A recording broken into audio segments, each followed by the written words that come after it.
সাবিত্রীর রান্নাঘরে আপনাদের সবাইকে স্বাগত। আমার আজকের রেসিপি আলু পোস্ত।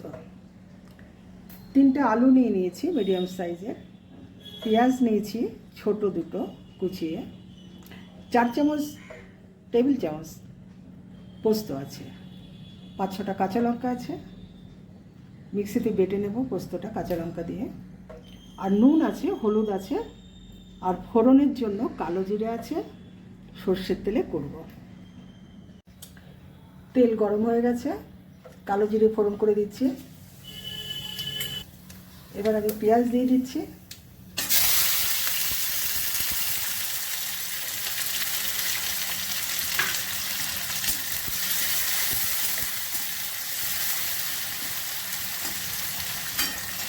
পেঁয়াজটা একটু ভাজা হবে, মোটামুটি পেঁয়াজটা ভাজা হয়ে গেছে, বেশি ভাজার দরকার নেই। এবার আমি আলুগুলো দেবো, আলুর সাথেই ভাজা হবে।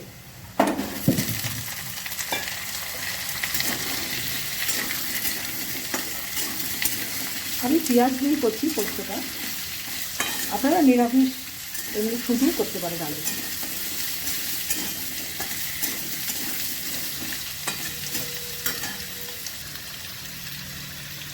নুন দিয়ে দিলাম, পোস্ত অল্প হলুদ দেব,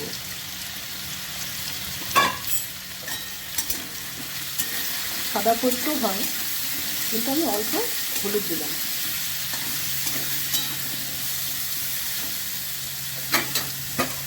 এবার আমি ঢাকা দিয়ে সেদ্ধ করে নেব।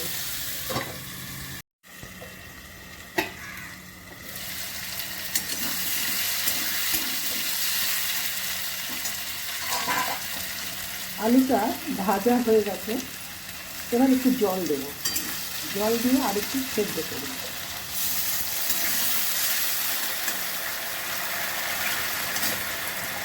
ঢাকা দিয়ে দিচ্ছি, এবার ফ্লেমটা একটু লোতে দেব, সেদ্ধ হয়ে যাবে।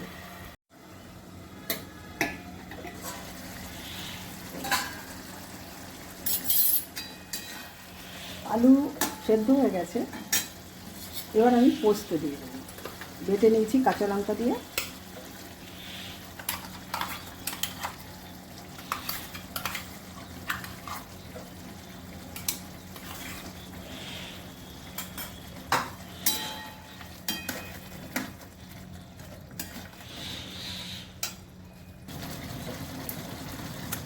এবার আমি একটু কাঁচা তেল দেব।